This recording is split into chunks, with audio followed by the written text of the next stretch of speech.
The mining colony on Dravo's 17 Delta was dying. At first, the emergency beacon had pulsed across the void with crisp, rhythmic certainty, a distress code embedded in the Stellar Union's oldest and most sacred protocols. Any Union ship, no matter its allegiance or mission, was sworn to answer it. But as the days passed, the signal grew weaker, like a heartbeat fading into silence. Inside the comms tower of Dravo's 17, a young miner named Irel Vosk had been the one to trigger the beacon. His hands still trembled from the effort. The console hissed and sparked from a Vorathi plasma bolt that had torn through the wall just minutes before. Outside, the sky burned. Black shapes wheeled against the dust storms, the marauder dropships circling like predators waiting to descend again. Irel knew the Union wouldn't arrive in time. Everyone knew. But pressing that switch had been his final duty to the 12,000 souls trapped here. A call for help, cast into the stars like a bottle into a raging sea. Admiral Coro Vare stood upon the command deck of the Stellar Union flagship Valen's Oath, watching the tactical display with grim stillness. Red icons bled across the holomap, clustering around the fragile blue light of Dravo's 17 Delta. 60 Vorathi warships, heavy cruisers, raiders, troop carriers, encircled the colony in a tightening noose. The Vorathi, his tactical officer confirmed, voice taut. 3 strike groups, standard predatory formation. The name alone was enough to coil ice through the room. Vorathi. They were not a species, not in the way most of the galaxy understood. They were a horde. Generations of selective breeding, cybernetic enhancement, and ritual slaughter had created a culture of predators. To the Vorathi, conquest was not merely survival, it was worship. Their raids left nothing alive. No prisoners, no witnesses, only corpses and fire. Coro's mandibles clicked softly as his gaze shifted to the colony's marker. Dravo's 17 had never mattered to the Union. A strip mining outpost, barely profitable, mostly staffed by families who had nowhere else to go. Its garrison numbered less than 100 security troops with sidearms. Against Vorathi's shock infantry, they might as well be unarmed children. How long until Fleet Detachment 17 can reinforce? Coro asked, though dread already coiled in his gut. The reply came after a pause. 18 hours, Admiral, 18 hours. By then, there would be nothing left. The logical course was to stand down, preserve his 3 warships, await the fleet. Let Dravo's 17 burn, as so many colonies had burned before. That was the Union way, strategy above sentiment, efficiency above mercy.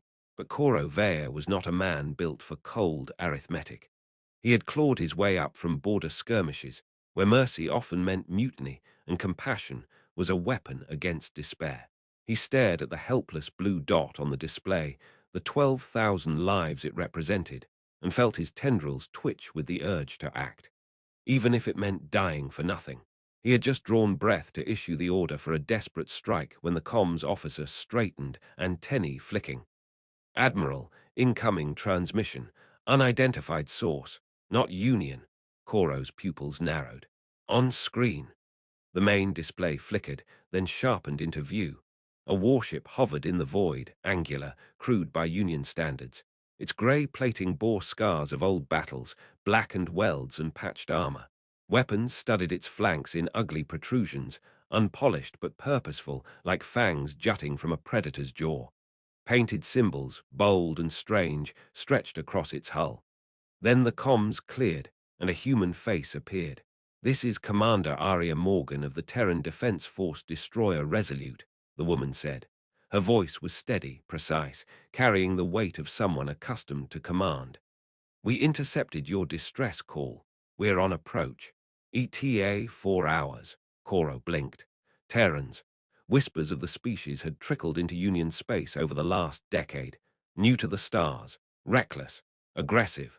Their ships were unrefined, their technology unimpressive compared to the Union's centuries of refinement. And yet, every diplomat who had met them returned unsettled. There was something raw in the humans, something that felt older than spaceflight, older than civilization itself. Coro kept his voice measured. "Commander Morgan, the Vorathi force here is formidable. Over 60 ships, 15,000 warriors. What force are you committing?" 800 soldiers, Admiral, Morgan replied without hesitation. Standard loadout. 1 battalion.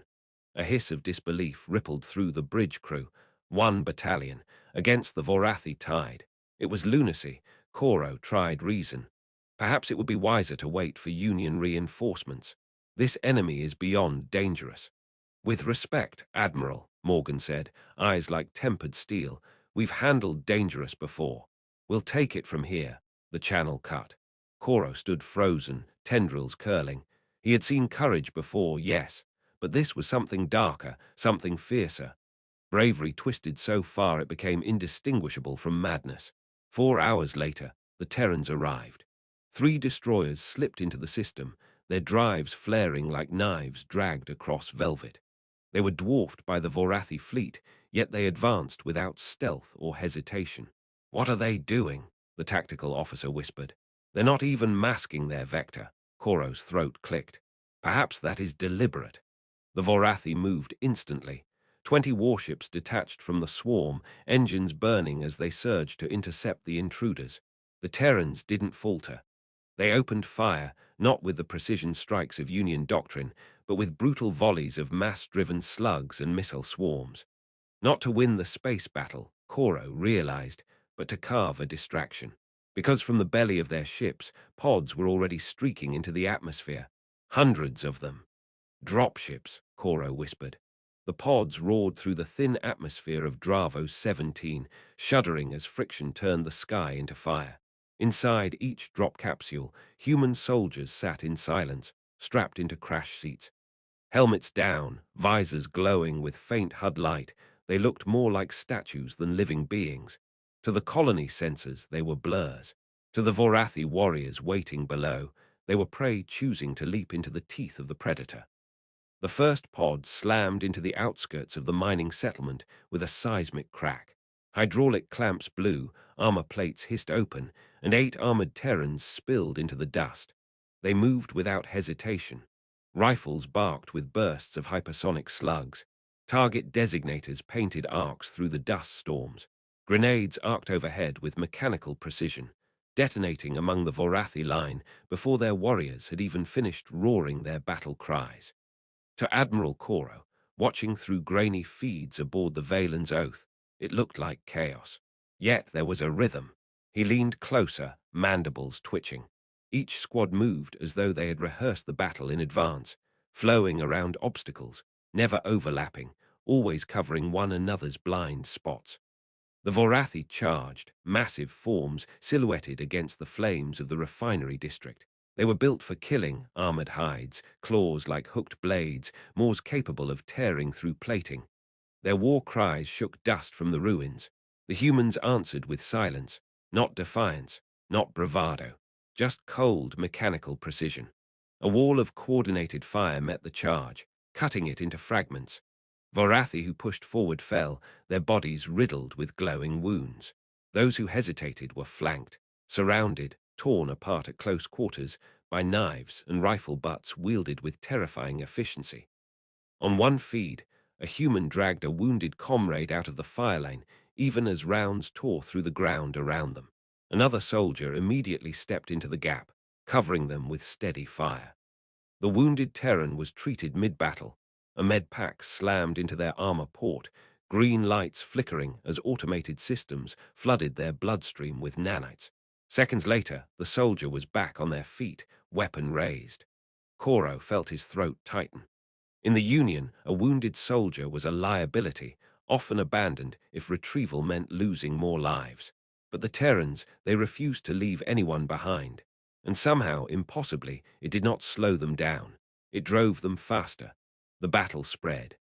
Pods landed across the settlement, disgorging squads into refinery corridors, mining pits, hab blocks. Each squad fought as if the entire battle hinged on their success. And somehow, they did not falter. The Vorathi, bred for slaughter, found themselves being slaughtered. Their numbers meant nothing when every human bullet found a mark, every movement was anticipated, every charge broken before it could swell into momentum. 6 hours passed, 6 hours of unrelenting combat, and when the dust cleared, 800 Terrans stood where 15,000 Vorathi had once raged. The surviving Vorathi broke. Entire companies fled for their ships, abandoning their kin. Their guttural comms snarled with disbelief, humiliation, rage. Admiral Koro watched it all unfold, feeling something deeper than shock. He felt dread. Later, as the colony smouldered under its own ruins, Koro opened a channel to the Resolute. His voice was low, cautious. "Commander Morgan, how is this possible? You were outnumbered 20-1. Morgan's image appeared again, sweat streaking soot across her face. Her armor was scarred, scorched, yet her eyes were steady, her posture unbowed. "Admiral, my people have been fighting wars for thousands of years. We've learned a thing or two. The Vorathi are among the fiercest warriors in the galaxy," Koro pressed, still unable to reconcile what he had witnessed. "They have conquered dozens of worlds." Morgan's lips curved into something that might have been a smile or a warning. Maybe they just never fought Terrans before. And then she said something else. Something Koro would carry with him long after the Terran ships departed. "You asked what force we sent. 800 soldiers. Just so you're clear, that wasn't special forces. That wasn't elite. That was regular infantry." The channel closed. Koro stood on his bridge, staring into the dark between stars, and felt the slow, inexorable rise of a truth the Union had not yet grasped. If this was what humanity called ordinary, what would their extraordinary look like?